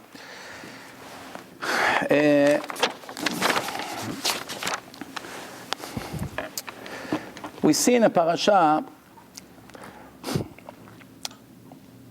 that we have the brothers and Yosef, even though it's different mother, but it's a mutual father. So if you have a brother that you have the same father, even though you came from two different mothers, you still have love and sympathy to your brother. But the brothers, they can't stand Yosef. As the story, they can't stand him. Yosef come and tell them the dreams. And now we have a very interesting thing. They decide to trial him. They sit, they bring all the arguments for and against him, and they decide that he deserves to die. But how to kill him, that's really the argument. To kill him with the hand, or to kill him in an indirect death. What's the difference? According to the Torah, if a person is a murderer, he has to be executed. Measure for measure. You step someone to death, they'll kill you also. But what happens if you tie him to a tree and there was a hungry lion in the area and you disappeared? He cannot move. And then the lion came and ate him. Are you a murderer? Yes or no? Yes. Reality, yes. Why? You can come and play dumb. I was reading Tehillim that the lion will not touch him. What do you want from me? I brought the lion to him? No, just tie him to a tree for my own reasons. Obviously you are a murderer. Why? Because what are the odds that the lion would leave him alone? 1 to 1,000? But since there is a minor difference, certain killing with your hands, or with a gunshot, or with hitting him with a rock, or anything like that, direct and indirect is not the same punishment. Direct murder, and 2 witnesses witness the event, the court has no choice, they must execute you. But if you killed him by grama, indirectly, then the Jewish court cannot execute you. God will take care of you, don't worry. In the end, everyone gets what they deserve. So the punishment is being on hold. But we, as the judges, cannot kill you. The brothers, they want to kill him directly. They have no doubts that he deserves execution. Why? He brings saying gossip about them, making problems, all kinds of things. So they decided that he deserved it. Reuven is the oldest brother. He's in charge. He's responsible. He's going to have to report to his father what? Now remember, Yosef, by telling them, all of you bowing down to me, actually is challenging the status of Reuven. Yosef is the biggest enemy to Reuven, more than to the others. Because he's trying, in the Torah, there's a concept that the firstborn son, he is higher than all the others. Even when he inherits his father, or in situations, he's in charge. He's like the second father. So Yosef is really challenging Reuven. Reuven is the last one who's supposed to protect him. Why? He's the biggest threat to me, he's my competition. Look what he's saying. We bow down to him, he's going to be the leader of the family, he's the king, and we all going to be his servant. Look what he's saying. But in reality, Reuven is the one who's trying to save his life. So he said to him, put him in a hole that has scorpions and snakes, and they'll take care of him. Why should our hands spill his blood, Reuven said. What's the idea? Reuven wants to come, the Torah say. Hashem knows what Reuven thought. It's in the Torah. Reuven thought, when they're all gone, I'll come and take him out. But what do you mean? If you put a person inside a hole with scorpions and snakes, the halacha says that if you threw a person into a hole, or a person fell into a hole full of snakes and scorpions, his wife is free to get married. You don't need to know what happened with him. You already considered him dead. It's a certain death. So what's going on here? They didn't touch him. In the end, they took out Yosef, they sold him for 20 coins, they took him to Egypt and became the king of the world. He didn't die. What happened here? This is the idea of Reuven. Reuven say, we do not know 1,000,000% if he deserved to die or not. Maybe yes, maybe not. Even today, I have a friend, a judge in San Diego. I had a whole long talk about it, about things that happen in the American court. In America, there is, you guilty beyond reasonable doubt. The word reasonable doubt is a very disturbing word, especially according to the Torah. Because by the Torah, you have to be guilty beyond any doubt, not beyond reasonable doubt. Which means, if there were 2 witnesses describe your crime, and they gave 300 sentences to describe what you did, 299 of them were equal, only 1 sentence was a little bit different. For instance, he say, yeah, he used a knife, red knife. The size of the knife was 1 feet. It was 2 o'clock in the afternoon. He was wearing a blue sweater. He was wearing this. His shoes were black. He was doing that. He was holding another thing in his hand. Everything they say, it's equal. And in the end, they said, the rabbi asked them, where did it take place, the crime? So they say, under the fig tree. Then the rabbi is asking the court, under the fig tree? Okay, what was the size of the figs? It's a Gemara, clear Gemara. One say like this, and one say no, like this. That's dismissed. There's a contradiction between the witnesses. What does it have to do, the size of the figs, with the actual stabbing? Very, very not... it's not relative to the case. But even a doubt like this, you cannot execute him. Why? Because there is a minor doubt. It has to be beyond any possible doubt that you know 1,000,000% when you hit the button, or when you inject the needle, or you put him in the electric chair, you can go and smoke your cigar. I did what's supposed to be done. That's a murderer, and he deserves to die. You know that in the United States, they already found more than 30 people. Some of them got executed already with the DNA today. There was no DNA over the years. That they were not guilty. Some died not guilty people. They were not the murderers. They found now with DNA that they are not the murderers. You see, this is a problem of reasonable doubt. So now the judge says, this was his point. He said, okay, but the percentage of mistakes is less than 1%. For every 100 cases, we are right in 99 or 98 cases. What's better for our society? Because of this 1% doubt, to let all these people go back to the streets? You also have a good point, right? So the idea is, does it justify to kill innocent people? Take an innocent person and execute him? Just because we're afraid what's going to happen with the other ones, that they are guilty, and because of the doubt we have to set them free? You know, a few years ago there was a trial of Demaniuk, Ivan Demaniuk, the big Nazi from Treblinka. People stood there, cry, scream in a court, you did this to me, you this to me, one after the other. In the end, the Israeli court had one doubt about a scar in his body that was a little bit misplaced from what some said. There was an argument where the scar was supposed to be. Because of that, they let him go. Then he came to America, got a green card, whatever. He lived to 90 years old. I was very happy that it happened. What's better, that he'll go to jail for 10 years here? No, let God take care of him. It's 10 years, no. Punishments over here, even minor ones, are replacement for much major punishments in the afterlife. Every tiny punishment here is much, much heavier than the punishments over there. It's a much better deal to get punished here. Everyone wants to prevent as much as they can or delay the punishment. We're making sins. We know we are guilty. But we say, there is time to worry until I be 80. That's how the mind of a person works. But if a person gets punished here, he should dance. Oh, at least I know I paid my dues. Because over there it's much, much worse. So Reuven say over here, if he's guilty, the snakes will kill him. Now let's explain the concept. We have a free choice. We decide if we want to kill someone or not. I want to kill someone, I take a gun and shoot him. It's my choice. The animals don't have choice, don't have free choice. They live by instinct.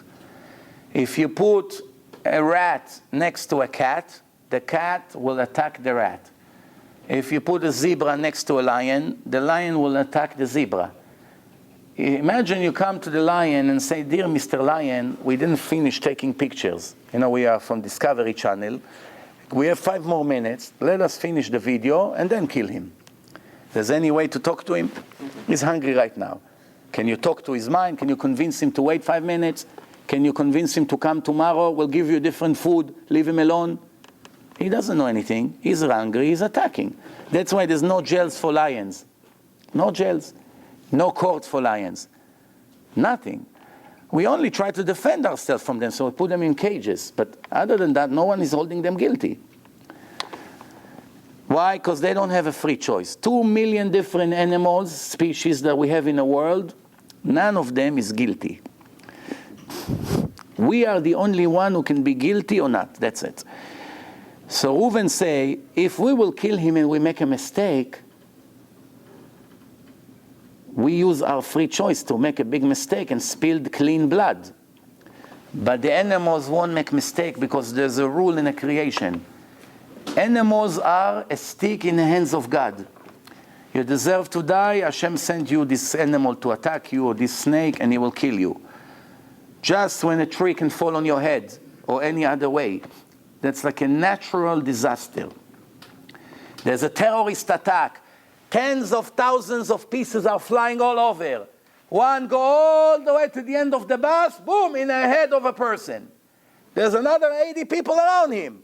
It goes, and between all of them, went like this, went next to this guy, right into his head. Coincidence? Absolutely not. However, when a person chooses to do something, he can make mistakes. Even judges can make mistakes. Judges can make mistakes. Even the Torah says what happened when Sanhedrin makes mistake.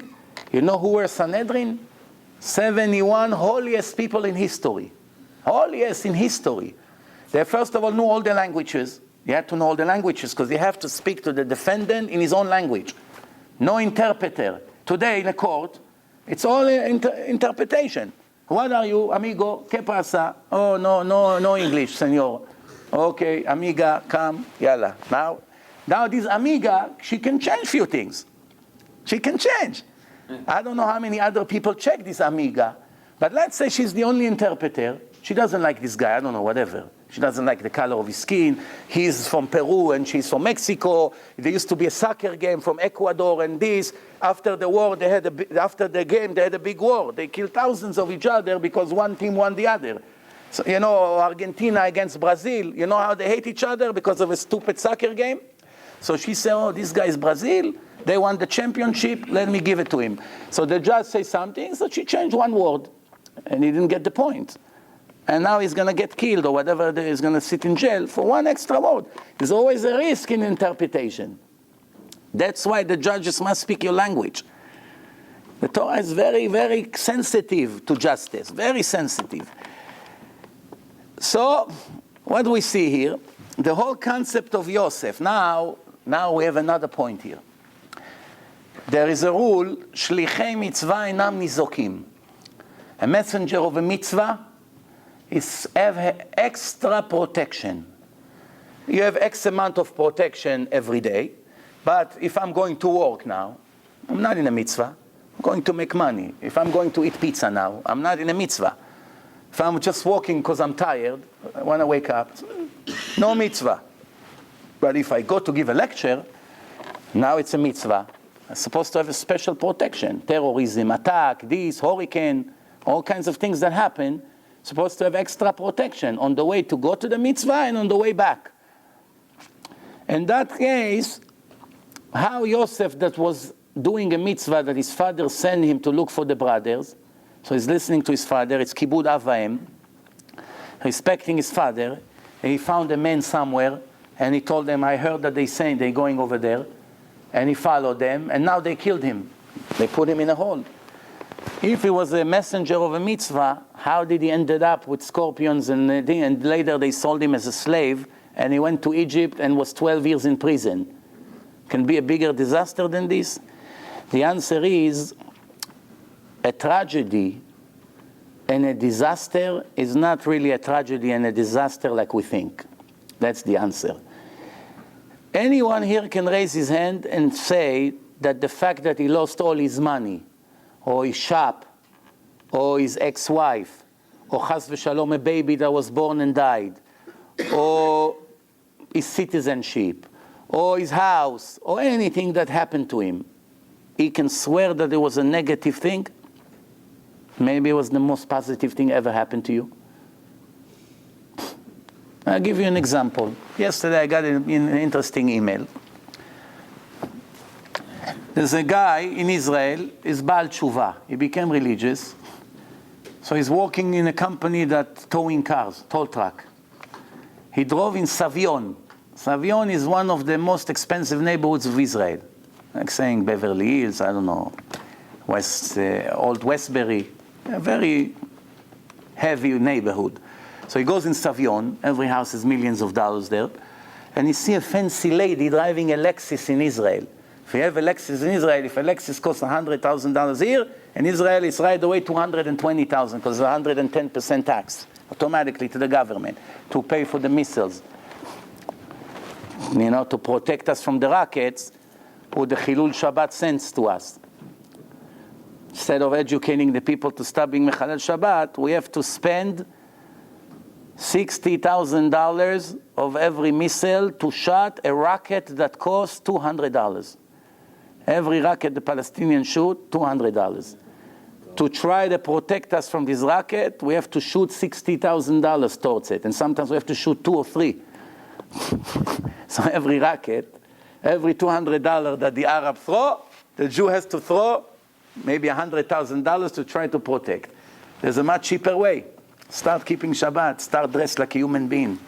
Stop stealing. Stop lying. Stop going against the Torah all your life. It's a much cheaper way. But we want to do it our way. What is it like? You have a bridge. There's a hole in a bridge. Every car who passes on the bridge falls into the lake, into the ocean. So they decided, the committee of the town, to make a hospital there in the water. And everyone who falls right away, they send a rescue team. And they bring So one person said to them, "You fools, what is this millions of dollars every week here? Hospitals, these, boats. Just close the bridge, $5,000, close the bridge, and that's it." Same thing every day. Every year they have an annual day of the AIDS, the fight against AIDS. So what are they doing in this day? Do you know? We have to teach the youth to use protection, to have sex, safe sex. That's what they say. That's their logo. And the Torah says you have to teach them that we are not animals. You have to have one wife and you live with her and you're safe. You don't need all these things. I don't want to go in the right way, so I'm going to change the entire world not to ruin my convenience. You understand how it works? So, Yosef, in the end, the fact that he fell into the hole was a good thing or a bad thing? The greatest thing ever happened. The greatest thing ever happened to him. Thanks to that, he became the treasury of the world. All the money of the world was in his hand. Look, read in the Torah. Paro gave him the ring. I'm the only person who above you. And Egypt was the empire of that generation. From all over the world, people came. There was starvation. Plus, his entire family got saved from starvation, thanks to this moment. They all will be dead. If they'll be dead, there will not be the nation of Israel, because we all came from Jacob. We would not get the Torah. We would not get life of eternity. The Mashiach will never come. It's a chain reactions. So many things happen thanks to this moment. So of course you are protected. It's a part of the plan. Nothing is bad. In the given moment, whatever happened to us, even something that looks like a horrible tragedy, in this moment, it was the best possibility, the best ideal possibility for your soul. You may ask me, what do you mean? My father had a great business, successful business. He got a heart attack. He went to the hospital, 6 months recovery. The business went down the tube. We lost $6 million. We owe money to the whole world. We lost our homes. We became very poor. My mother now sick from stress. So much problems in my family. And you tell me that the heart attack that my father got is the best thing that could have happened? Good question, no? Why do you answer this? No, what do you say? The answer is like this. Maybe if your father would change his behaving a year or two prior to this heart attack, there was a better solution. He wouldn't have to go through this heart attack. Now, when he did not do what he was supposed to do, he got to a point that God had to decide what to do with him.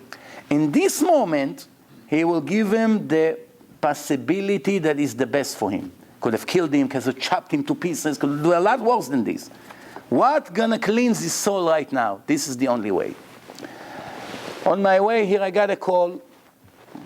A girl, she came to one of my lectures. Somehow in the lecture, somehow out of nowhere, right? Michelle, take only 100. It's 150 though. Just leave me 50. Okay.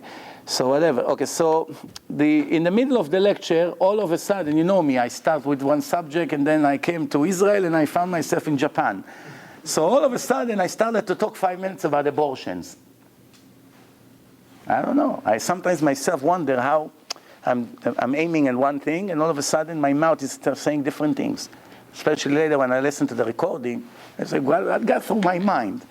But then later, or the next day, or a week later, people that participated in that lecture say, you know, you just changed my entire life because of this and this and that you say. And then I'm seeing the supervision of Hashem in every lecture, how it works. So all of a sudden, I started to talk about abortion. And then she said to me after the lecture, can I call you to speak to you about an important thing? So of course, is my number, call. Then she called after that lecture that it happened.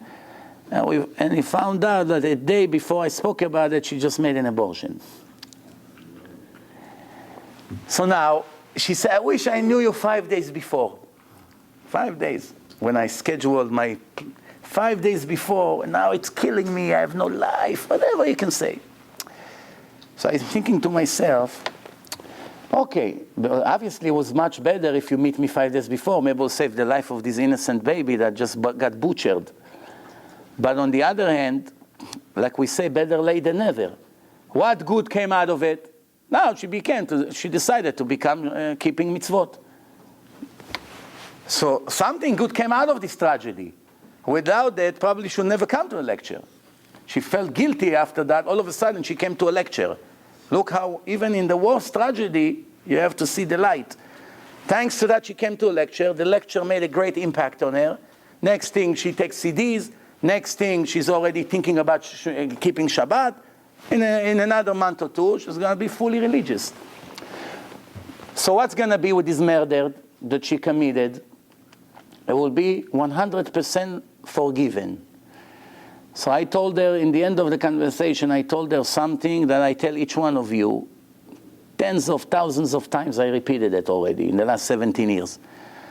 It's horrible to murder, right? It's horrible. Do you think the murderer feels good after he kills someone? In the first time, for sure not. Maybe later he gets used to it. But in the first time, believe me, he shakes for days. Can't focus at work. He's thinking, what did I do? But to be mechalel Shabbat is a lot worse. I told her, you crying over this murder, but I don't see you crying over doing it 500 times each Shabbat, which each transaction is worse than the murder. Why it doesn't kill you like it kills you, like the murder kills you? Why when you light a cigarette or electric or whatever you do, or you write on Shabbat, why it doesn't kill you? Because you grew up that mechalel Shabbat is perfectly fine, legal citizen, no problem. Because everyone is like this. What does the Torah say? The punishment of mechalel Shabbat worse than a murderer. Bigger punishment, bigger restrictions against him, bigger violation, much bigger impact, bigger crime is worse than the person who murdered. Worse. We don't go by our logic or our feelings. Yesterday I wrote to someone, after I already lost my patient, I said, with all due respect, neither me or you can care less of what you think. We only care what the Torah thinks. You can think whatever you want, I don't care. There's what the Torah says and what you think. Now you have to decide, you want to go your way or you want to go the Torah way. That's it. Torah means in Hebrew instructions. You have a doubt if the Torah is divine, I'll give you 50,000 proofs. Maybe 10 of them would work. Well, eventually, maybe 10 of them will work and we have a deal. But just because you're not convinced doesn't mean you're changing reality here. I said that in Brooklyn, 5 people after the lecture became Shomer Shabbat. It's all about ignorance. If a person doesn't know what Shabbat means, why should he keep Shabbat? He thinks it's a day of rest. I'll rest on Tuesday. Okay, God wants people to sleep one day a week, not to kill themselves like slaves. I can. Shabbat is a busy day in a business. I'll sleep on Tuesday. I'll take a day off. People don't understand how severe it is the problem. So we go back to Yosef. What triggered, what ignited the entire problem with Yosef and the brothers? One outfit that Jacob made to his son. One. You take your kids to a suit store. All the suits, $99.99. One suit, $149. So you buy 5 suits to all of them, $99. And Yosef, for you, 149. That's enough. These children will never forget, in their mind, you love him more than us. And that's what started the jealousy. That's why they couldn't stand him. Plus they knew his father, which is our father, loved his mother more than our mother. He wanted her. All the other one was bedil vayavor, package deal.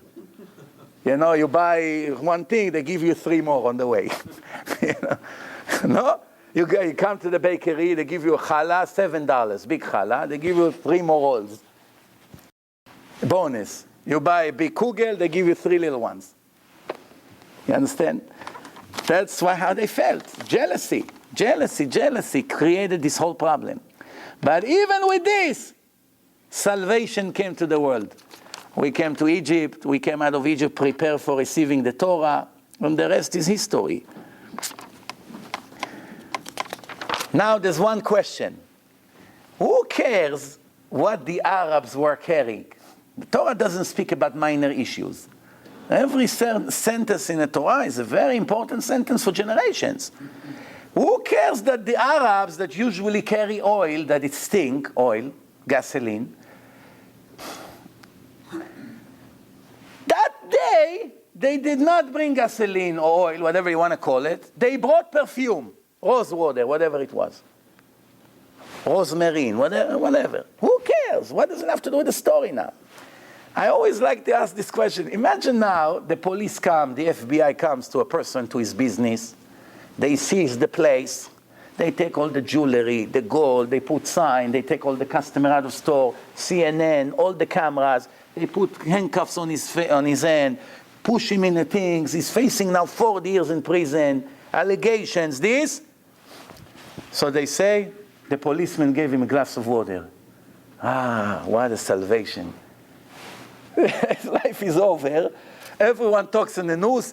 You know how lucky this guy is? He was able to get a glass of water. The people said these television channels are crazy. What are they talking about? The guy's life is over. All his business is over. His family is over. His marriage is over. His children's going to be on the street tomorrow. And they worry about the glass of water, or they worry if the police car, was 2012 instead of 2009. What does it have to do with the story? Who cares that the Arabs were carrying perfumes? No? What do you think? It's to show that Hashem was with Yosef. Very Not good. that he shouldn't worry about it. Everything that happened to us in life, even the darkest moment, if you are focusing on what's happening, you will find a dot, a moment, a positive thing that it's a key for the rescue. Which means God is showing you, you see what's happening to you now? It's all dark and bitter and everything is falling apart. But I want you to know that nothing is coincidence. That's going to make you very strong. It's all a part of a plan. It's a part of the plan, which means you do not get 1% more than what you deserve. Yeah, you got 80% punishment, but it won't be 81%. Same thing in a Beit Din. You have to give a person 39 strike with a whip. But the doctor has to check him first. If the doctor sees a weak person, old, whatever, is sick, maybe he can only get 2 or 3. That's all they can give him. And what happened if they gave him, and because of the fear, he made in his pants, excuse my language. It happens from fear. He made in his pants, you cannot give him any more patches. Why? The punishment of the embarrassment is much worse than a physical punishment. And that's what the Zohar, the Kabbalah say, that the main punishment in the afterlife, it's not only the physical punishment, it's the spiritual punishment, which is the busha, the embarrassment. The shame, that now the entire life of a person is being revealed. In my Life After Death films, I show a guy over there, non-Jew, that died and came back to life.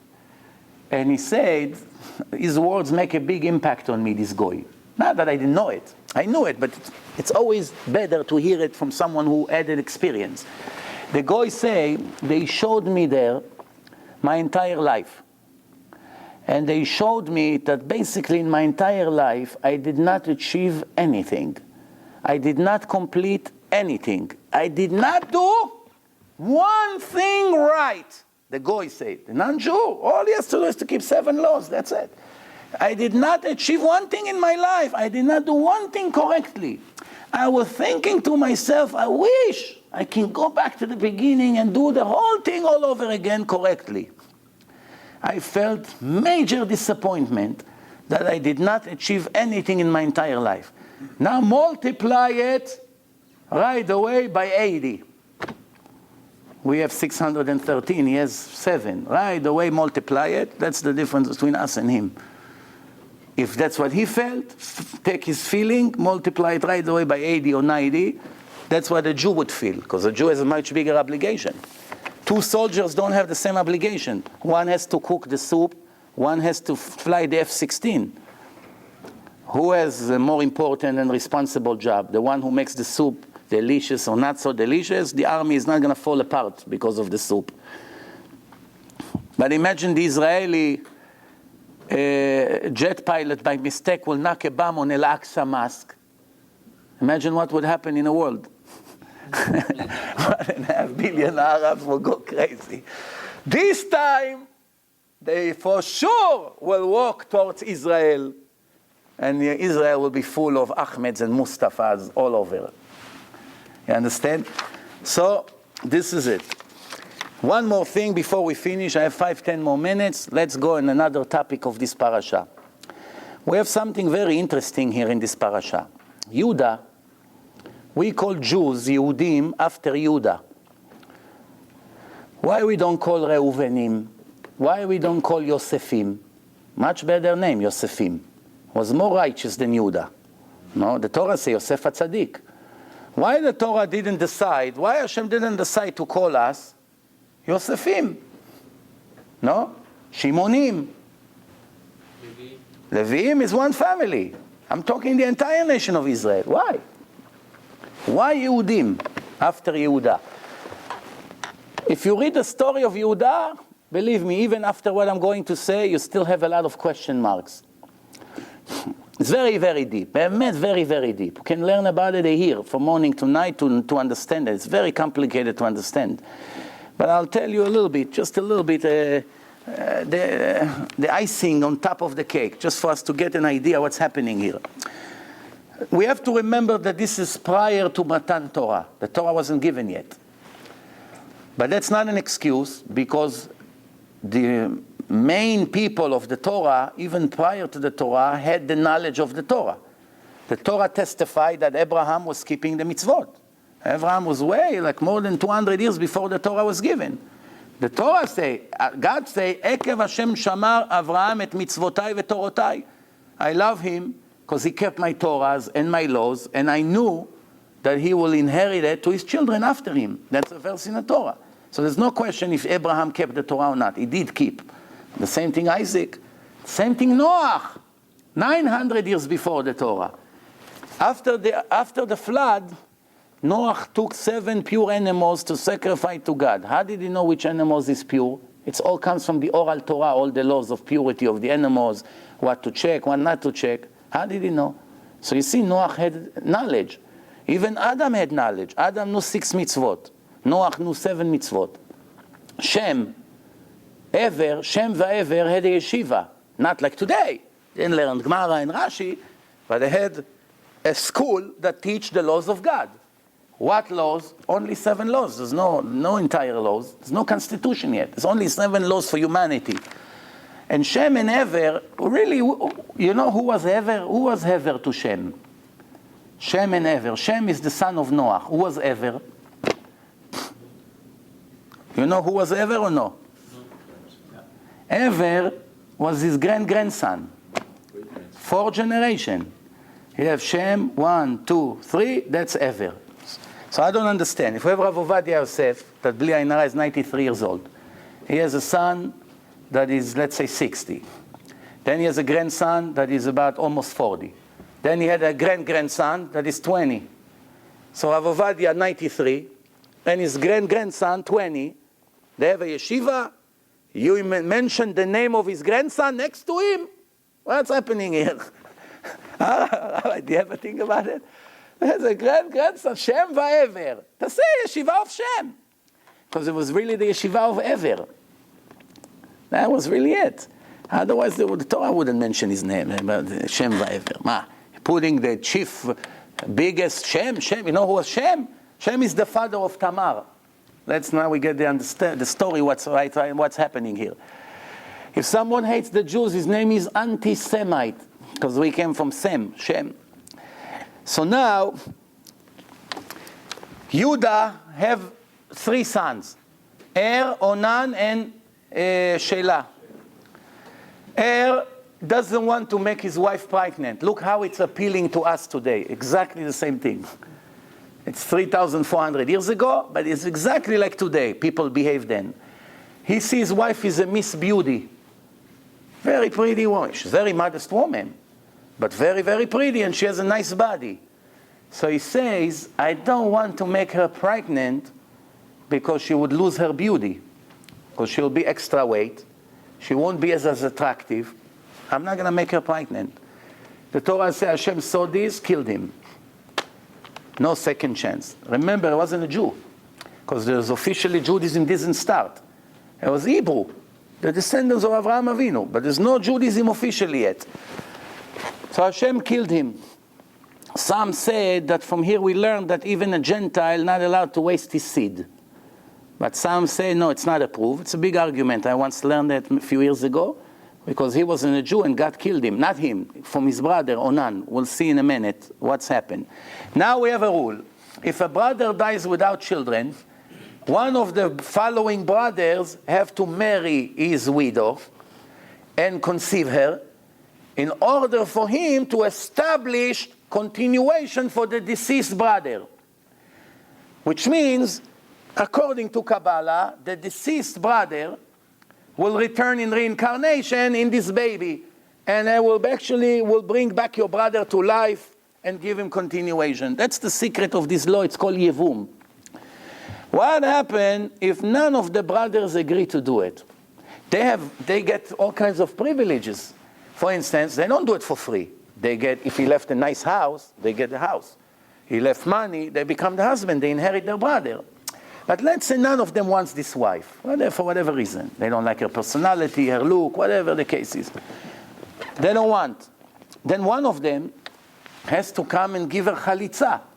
They have to release her, because she cannot marry to any other man. She's a widow, her husband is dead. She can still not get married. Even today, it's the same thing. She cannot get married if he die without children. If they have children, it's a different story. She can go and get married right away. But if he left her with no children, she's locked. She cannot get married, even today. So today we don't do Yevum, because people do not have relation for the sake of heaven, only for their pleasure. So that's already not a mitzvah. The idea is that I'm doing it for the sake of heaven, to bring that soul, not for my personal gain. Since people are not as holy, we only do chalitza. Go to the Beit Din, 5 minutes, they take a shoe, spit on a shoe. There's a whole strange ceremony. It's very interesting. It's, the secret of the ceremony, but it's like giving her a divorce, get. Now you can go and get married. Okay. So now, Onan is the second one. He now get married to Tamar. But he doesn't want to conceive her, the Torah says, because he knows that it's not going to be for me, these children. This boy is really not me, he's my brother, the deceased brother. He's egoistic. So the Torah says, the first son of Judah, was bad in the eyes of God, Vayemiteu Hashem. God killed him. Judah said to Onan, marry the wife of your brother and conceive her and establish a seed to your brother. And Onan knew that he won't have the seed, the kid will not belong to him. So he was wasting his seed and not trying to make her pregnant. And God saw it, and it was very bad in the eyes of God, wasting his seed, and killed him also. So who left? Shelah is a little kid. He cannot get married. He's a kid. So he said to her, Judah, sit here, wait few years until the third brother will grow up, then he can make the mitzvah. but he had no intention to give the third brother to her. Why? Because there's a rule. If a woman married two husbands and they both died, we're saying that this is Isha Katlanit. This is a, how do you say Katlanit? Fatal widow, which means everyone will marry to her. There's a high risk of dying. Stay in your place, do me a favor. Two husbands already died, I don't want to be a third one. So Judah was afraid that his third son will die. He lost already two sons. Not directly because of her, but she has something to do with that. He doesn't want to give the third son. So he tells her, sit here, maybe after a few years she'll leave him alone. But she is a holy woman, she wants to do the mitzvah. So she see that he's ignoring her. He doesn't let her get married to the third son Shelah. So what did she do? She pretended that she's a prostitute. She knew where he's gonna go. And his wife died, so he stayed single now, Judah. His wife died already. So he had to take his sheep to cut the wool. So she knew where the market is. She was standing there in a corner, covering her face. I always said, the Arabs, everything they try to do is to prove that to us that they're holier than us. So they see what the Torah is, what the Jews doing, and they say, let's do one step higher. So for instance, they saw that the Jews are praying 5 times only on Yom Kippur. The rest of the year, 3 times a day. So they decided that they will pray every day 5 times. You are 1 time a year, we every day 5. They saw Moshe Rabbeinu, when he received the Torah said he did not eat for 40 days. So they say the Jews fasting here and there, Yom Kippur 1 time a year. That's the only fast from the Torah, Yom Kippur. The Jews fast 1 day a year. We will be like their leader, Moshe, Musa, will fast every year 40 days, Ramadan. Then they say the Jewish women, they couldn't say it today unfortunately, but then, 1400 years ago when they started their Islam, they said the Jewish women are very modest. They all cover, they're very modest. So how are we going to make our wives more modest than them? What can we do more than they don't do? So we also cover the face. They're covering everything, but the Jewish women don't cover their face. So our women will also cover the face, but they didn't know that in the Torah only the prostitute cover the face. Because that's an embarrassment to be a prostitute. Not like today they put her in CNN and give her a free car. Come, the prostitute of the world, they make a show about her life. A prostitute in those days were covering her face. She was embarrassed.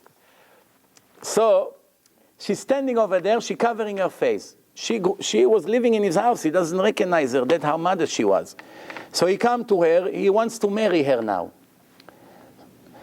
So he has to give her something. So she said, what are you going to give me? He said, I'll give you a goat. Will you agree? I'll marry you for 5 minutes. Even by the Muslims today, they still do it. If a person wants to go to a prostitute, he marry her, sleeps with her, 2 minutes later divorce her. In Iran, it's very common. There's a name for it. One Persian guy explained to me. He marry her. Sikha? Sikha. Well, yeah, they do it. At least they do in a concept that it comes from the Torah. Because really, technically, a person that wanted to live without making sins, it could be Naval Birshut Torah. He can be a tricky guy, but he can legally not be guilty. He marry a woman, make a sin with her, 2 minutes later give her a get, thank you very much, goodbye. So really all his life he didn't make any sin. So what happened here? Judah now wants to marry her, but he has to give her a goat, but he doesn't have a goat with him right now. So she said to him, okay, I don't mind, I'll wait for it. As long as this is the condition, I agree. So he said to her, okay, I'll send it to you tomorrow. So she said, give me some kind of a security, collateral. So he gave her the stick and the ring. The ring, it's like a personal guarantee. You sign with your ring. Then after that, she became pregnant. Then he sends it with his best friend. He sends his best friend, is Adulami, his name, Reo. He sends Rea. What's the difference between Chaver and Rea in Hebrew? Do you know? There's a word, in Hebrew you say, Chaver sheli, my friend. Nobody uses the word Rea anymore. It's a fancy word. But there's a difference. There's no similar words in Judaism. So what's the difference between Chaver and Rea? Who knows?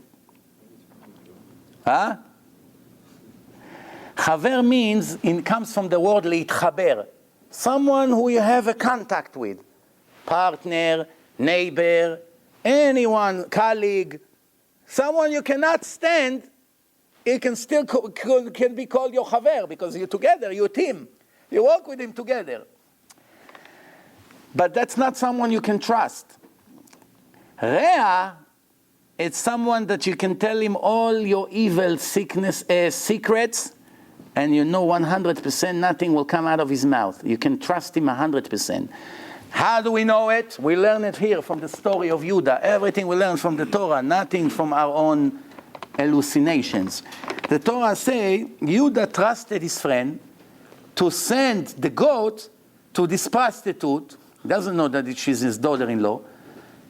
So if a person today wants to go to a prostitute, and he has to send her tomorrow $300, and he takes one of his friends, he says, go to this address, to this prostitute, here is an envelope, go give it to her. That means he trusts this guy.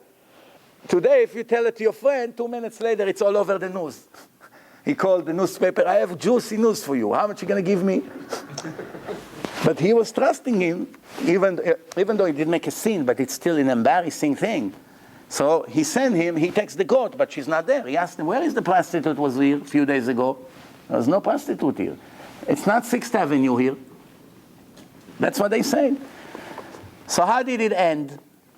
Now she became pregnant. 3 months later, 3 months, you already see pregnancy. That's why when a woman, when her husband died, or she got divorced, and she want to get remarried right away, they don't let her for 3 months. They have to wait to see if she's pregnant or not. Because if she married right away, if her husband was, 5 years in coma, so she couldn't get married because she needs to get a get, and he's in coma. But the moment he died, right away, a minute later, she ran and got married, right? Well, coma wasn't a good example because he couldn't really make her pregnant. But I'm saying somebody that she lived with and they don't have good relationship, and he died, and right away, the next day, she want to get married, she can. Because what happened there, you're not going to know who the baby belongs to. So over here, after 3 months, they see that she's pregnant. So they run to Judah. They say, your daughter-in-law is a single woman, widow, and she's pregnant. She gained weight. So what does he say? Bring her. So he's the judge. He's the main person. It's a big shot of the world. So he say, execute her by burning. Why? Because she's a daughter of a Kohen. Shem, Malkitzedek, Kohen Le'el Elyon. Her father is a Kohen. Bat Kohen, shezanta, srefa. That's the punishment. It's a bigger punishment for a daughter of a Kohen who make a sin than a regular Jewish female. Higher punishment. You come from the family of Moshe and Aaron, you have much bigger responsibility and dignity from the regular people. So, she, standing in a court, and he said to her, you have to go and they have to execute you. So she doesn't say, what are you judging me? You made the sin with me. Imagine such a thing. The judge in the Supreme Court, and he's judging some prostitute, and then she takes her iPhone. Everyone, please, attention. And they see the judge was with her, and for that he's killing her. Well, it's going to be the end of his career. She didn't do it. She said to him, sir, do you recognize this stick in the ring by any chance? She didn't say, you are the one who made a sin with me. So then Judah could have said, I have no idea what you're talking about. Take her quick and bury the evidence. That's what makes a person great. In front of the whole world, he said she's right. I was the one, and she's innocent. I promised her to marry my son. I didn't keep my word. Because Judah admitted, we are called the Jews, Yehudim. Because the concept of Judaism is one word. If somebody asks you, what does it mean to be a Jew in Hebrew? Give me in one word the whole concept of Judaism. You use one word. You say the word modeh. That's what Judaism is all about. Modeh. What's modeh in Hebrew? Modeh al haemet, always say that's the truth, and I admit whether I like it or not, whether I make money, I lose money, it's comfortable, I get embarrassed. That's the truth. The truth is above everything. My convenience, my plans, my prestige, doesn't matter. That's the truth, that's it. Second, Modeh also means thank you. Same word, two different meanings. Judaism is all about gratitude. Thank you, God. Thank you. Praying, this, that. Everything is thank you. Eating, blessing. Finish eating, blessing again. Going out of the bathroom, blessing. Getting up in the morning, thank you. Everything is thank you. The whole mitzvot. Tefillin, zecher l'yetziat Mitzrayim. It's a thank you. Tefillin is a thank you for the exodus of Egypt. Shabbat is a thank you for the exodus of Egypt. Kiddush, thank you for the exodus of Egypt. Every mitzvah, zecher l'yetziat Mitzrayim. Pesach, thank you for the exodus of Egypt. 3,000 years later, thank you for the exodus of Egypt. Everything is thank you. First, you become a human being. You have to thank, to be grateful. That's why God cannot stand ungrateful people. That's one of the things. Ungrateful people, God say, and proud people, arrogant, proud, I cannot stand. He didn't say I cannot stand thieves. Thieves is also a big sin. Even he did not say I cannot stand murderers. It's also a very big sin. But he did say in the Torah twice, I cannot stand proud people, and I cannot stand people that have no gratefulness. They're ungrateful. Those, I cannot look at them. That's why the people of Ammon and Moab can never convert into my nation, because they didn't give you bread and food on your way when you passed from their land, even though your grandfather Abraham saved their grandfather Lot, but they did not have gratitude to you. They will never convert. The Egyptians who made a Holocaust to you in Egypt, like the Nazis, can convert. But these ungrateful, dirty people can never convert. I don't want them in my nation ever. And proud person, I cannot stand. Once he's here, me and him cannot be in the same room. Horrible thing. So, mamash, the last word over here. Yehuda say, she's right. He got the embarrassment. He admitted, because of that we are called Yehudim. Believe it or not, this is the main reason why we call Yehudim. Where does it say the first time in the Tanakh the word Yehudi? Who knows? Esau's wife. No, Esau is Yehudi. Yehudi, the word Yehudi, that a person, his title is a Jew. I may be wrong, but I think it's in Megillat Esther. Mordechai Yehudi. Megillat Esther. But I may be wrong, because I'm not Rashi. If Rashi would tell you, he knows for sure. He cannot catch him making mistake. But me, if I be the dirt of the nail of Rashi, one day I'll be happy. But from what I've seen over the years, I didn't see anywhere else before Megillat Esther that the word Yehudi is mentioned, which was about 2,400 years ago. But the concept existed before, hundreds of years before. But where do we see it in a Mikra? For the best of my knowledge, in Megillat Esther. So the whole concept of Yehuda, from this, the Mashiach comes. From this strange story that I just told you, the Mashiach comes. Did you know that? Where the Mashiach come from? From this story. Ken, Peretz that was born. Look at the generation genealogy. That's how the Mashiach come, from this story. There's things that it's hard to explain. It's hard, yeah. One more thing we learned from this parasha. No question, 1 second. After the video, you can ask me question. One more things we learned from the parasha is when you bring a righteous person into your house and you accommodate him, hospitality, your entire house and parnasa is blessed. Where do we learn it from? Once Yosef the right to the house of the minister Potiphar, the Torah says, it's a verse in the Torah, Potiphar saw everything he touched become gold. Everything from this moment, this Hebrew kid, 17 years old, came to my house. Everything I touch become gold, become a billionaire. Everything I touch, I'm blessed. He brings me blessing to the house. What other thing we learn from this? There is a rule in Judaism that a Jew must be extra polite and pleasant to every human being, even the most despicable goy. Even the worst goy in history. Why? How can it be? Yosef is in jail. He's innocent. We put him in jail for a story. He never touched the wife of Potiphar. He ran away. He tried to do everything not to make a scene. He told her, how can I touch the married the wife of my boss, after he gave me a place and food and a place to eat, and he's nice to me. How can I do such a sin to Hashem? Not to him, to Hashem first. But she doesn't give up, and she was one of the most beautiful 4 women ever lived, the Torah say.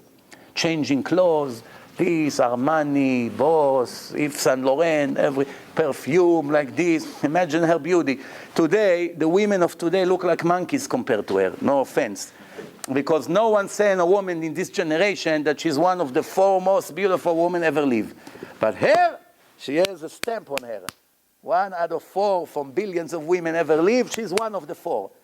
So imagine her beauty. Imagine, try to imagine, and a poor kid, 17, 18 years old, with such a test, alone in a house with her, all day, every day, around the clock, she doesn't stop seducing him. In the end, he doesn't touch her, innocent, and goes to prison. Now he's in prison, he see 2 Egyptian ministers are depressed. Who cares? Let them go to hell. Who cares about them? I don't get it. Put me chas v'shalom in jail in Iran. I see 2 Iranian Muslims from the regime. They depressed. I come with my yarmulke. Excuse me, Saeed. Excuse me, Arajan. You know why you depressed today? I see him depressed. I say, "Shtabach shimcha kach yovdu kol oivecha Yisrael." And Yosef come. The Torah says, this is verses from the Torah I'm reading. The Torah says, Vayar Yosef ki pneim enam kitmol shilshom. Yosef recognized on their face that all the years that he's in prison with them, today their face is not as usual. Which means he was nice to this goyim, which is his enemies. They're not his lovers. He actually was able to tell a difference in their mood. That's how much he cared about other people. And that's what brought salvation to the Jewish nation. Think about it. Because from that, he was able to talk to them, and then he found out about the dreams, and he solved the dream, and then later Paro had a dream, and they took him out of prison. It's all because he was nice. That's why I once told the story, I believe it was President Truman.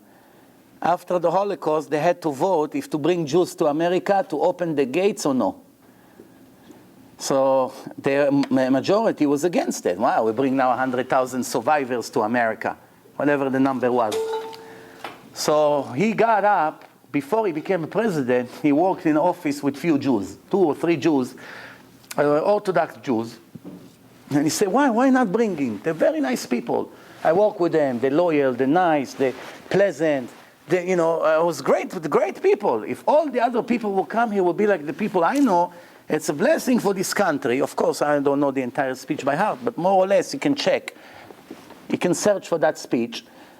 And thanks to his speech, they all changed their mind and they allowed them in. And that's why we have Lakewood, Mir, this Shul, Muncie. Everywhere you go, it's thanks to this speech. Because if they wouldn't let the Jews in, who knows where we would be today? There's no Israel, there's no place to run. So who really got all the credit of all the Torah in America? All the yeshivot in Israel, because the Americans support the yeshivot in Israel. No, not Truman. Those 3 Jews who did Kiddush Hashem in his office. Imagine if they'll be nasty to this guy. Who cares? It's not Jew. Why do I have to be nice to him? Be nasty to him. He would get on a stage and say, you're right, they're very arrogant people. I'm against it, no one should vote for them. Look what the chain reaction from being nice. How far it can travel. How many tragedies can be avoided from smiling to a person. And also you should know that the person doesn't read your mind. If just because you lost today in the stock market, the market opened down, or that the customer that was supposed to bring the car to your garage canceled, or your wife didn't make you your coffee or tea or whatever happened, or your son got kicked out of school and you're depressed, the person who say hello to you doesn't know that. So someone comes and say hello to you and you go like this, right away think, wow, he hates me, this. You know how many things it can lead to? So that's why an obligation, no matter what, the person has to be nice to everyone around him. Thank you very much. Happy Hanukkah. Next week I'm not here. The following Monday. Baruch Adonai L'olam. Amen v'amen.